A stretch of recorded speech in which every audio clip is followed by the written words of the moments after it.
Bienvenue dans cette nouvelle vidéo. Aujourd'hui, je vais te parler des épreuves.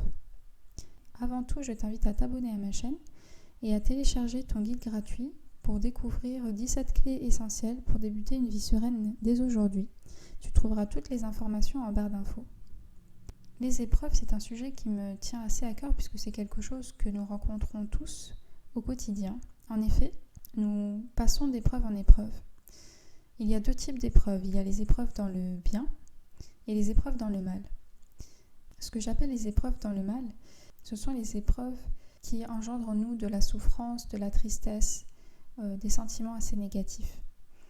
Les épreuves dans le bien, en revanche, on les appelle des épreuves tout simplement parce que finalement nous vivons dans des bienfaits, nous vivons dans un bien-être, tout va bien, tout se passe très bien, nos relations se passent bien. Et en fait, cela devient une épreuve tout simplement parce que quand on vit dans le bien-être, quand on est bien, on a tendance à oublier d'être reconnaissant et de remercier Allah pour les bienfaits qu'il nous donne.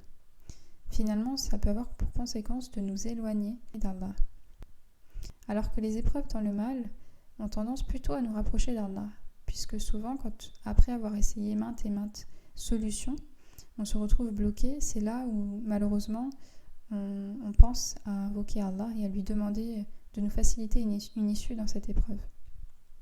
La question qu'on peut se poser maintenant, c'est les épreuves, à quoi servent-elles ? Pourquoi nous sommes éprouvés ?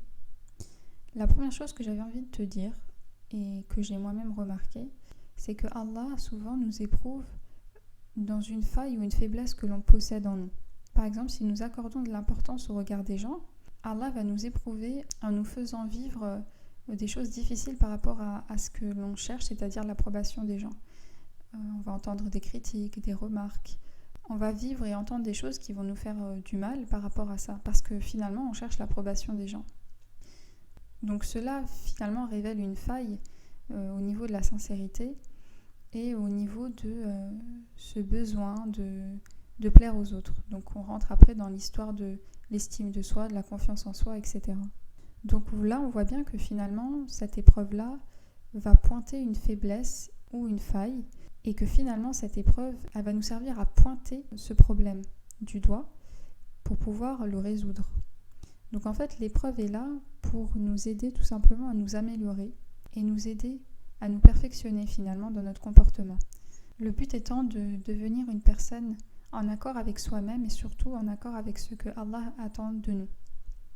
La troisième chose que je voulais te dire, c'est qu'on est éprouvé souvent par la même chose, tant qu'on n'a pas résolu ce problème-là, tant qu'on n'a pas résolu la faille ou la faiblesse en question. Donc c'est ce qui se passe notamment quand on revit les mêmes épreuves et les mêmes situations toujours et tout le temps.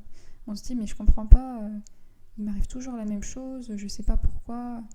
Et bien justement c'est l'occasion de se poser la question et de se dire mais finalement qu'est-ce que je dois changer en moi, qu'est-ce que cette situation révèle par rapport à moi pour que je puisse résoudre en fait, pour que ça ne se reproduise pas et finalement que je résous ce problème, cette faille, cette faiblesse et que je passe à autre chose. Donc là encore une fois on voit que Allah nous éprouve pour voir quel comportement nous allons avoir déjà vis-à-vis de lui et pour nous perfectionner et nous amener vers une relation à nous-mêmes et avec lui meilleure. Alors comment réagir quand on est face à une épreuve ? La première chose que l'on doit faire, c'est tout d'abord d'invoquer Allah et de lui demander de nous guider, de nous faciliter l'issue de cette épreuve. Parce que toute la création lui appartient et nul ne s'oppose à son ordre. Il faut vraiment réaliser que absolument tout sur cette terre, que ce soit la nature, les animaux, le temps, les êtres humains, tout le monde appartient à Allah et il a la main entre guillemets sur tout le monde et sur tout. Donc quand on est face à une épreuve, quand on est dans une situation délicate dont on cherche l'issue, la première chose à faire, et non pas la dernière, parce que c'est souvent quand on a fait toutes les causes qu'on se tourne enfin vers Allah et on lui demande, on invoque, là c'est l'inverse qu'il faut faire, c'est-à-dire qu'il faut d'abord lui demander à lui. Lui qui a la solution finalement, puisque c'est lui qui débloque les choses. Ce ne sont pas les causes, c'est lui qui donne une issue favorable à notre épreuve. C'est lui qui nous délivre de notre épreuve. Donc la première chose à faire, c'est de lui demander, de l'invoquer. La deuxième chose, c'est de tirer le positif de cette épreuve, tout simplement en essayant de voir qu'est-ce que ça nous a apporté et en quoi ça nous a élevés. Cette épreuve nous a élevés, nous a permis de nous améliorer. Donc c'est important vraiment de tirer du positif de l'épreuve que nous vivons.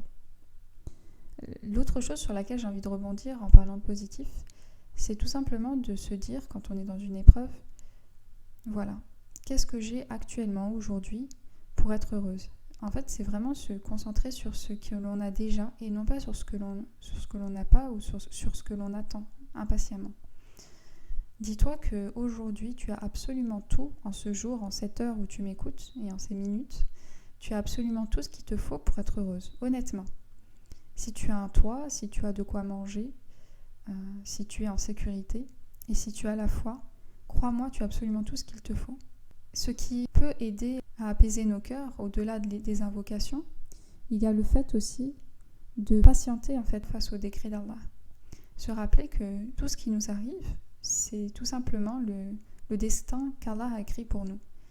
C'est quelque chose qui est gravé et qui ne changera pas. Toutes les choses qui t'arrivent dans ta vie, dans ton quotidien, ce sont des choses, des situations, ce sont des événements qui ont déjà été écrits pour toi, précisément pour toi et sur mesure pour toi, pour pouvoir justement te questionner et constamment t'améliorer et faire de chaque jour l'occasion d'être meilleur que la veille. Donc voilà pourquoi c'est important de patienter face au décret et de toujours se rappeler que tout est un bien.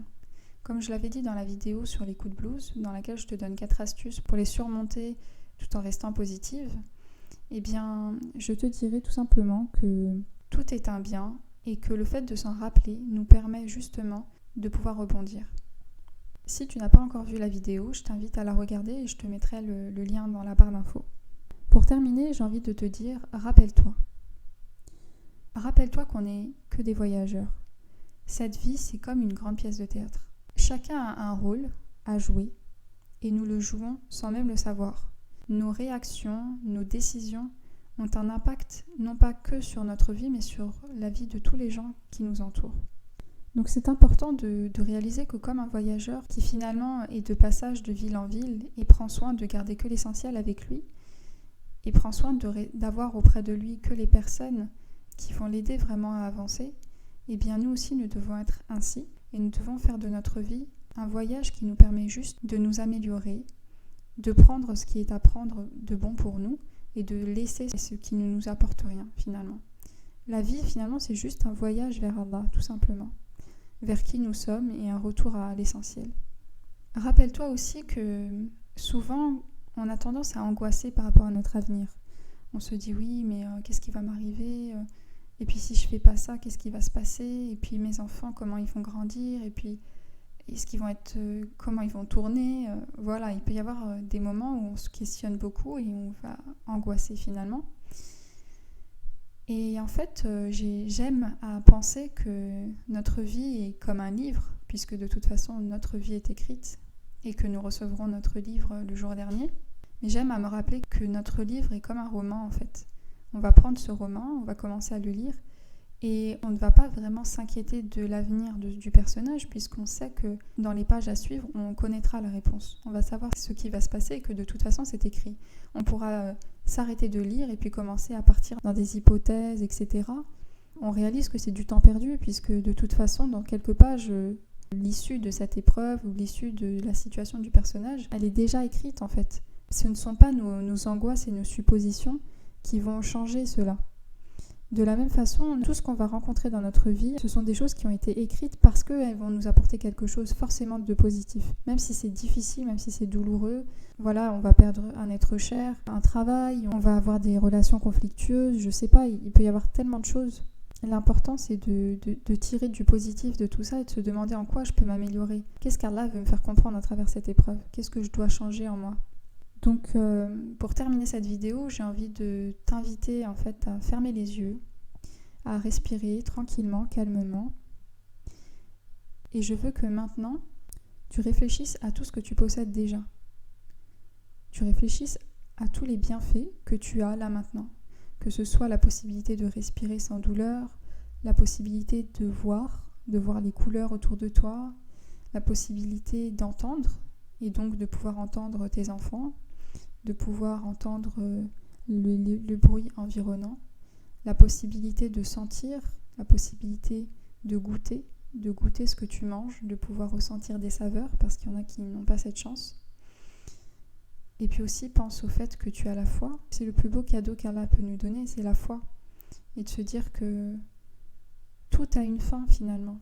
Toutes ces épreuves qui te font du mal, ça a une fin. De la même façon que tu as vécu des épreuves il y a 1 an ou 2 ans qui ont été très difficiles pour toi et dont aujourd'hui tu ne penses plus puisque c'est passé maintenant. Ça y est, c'est fini.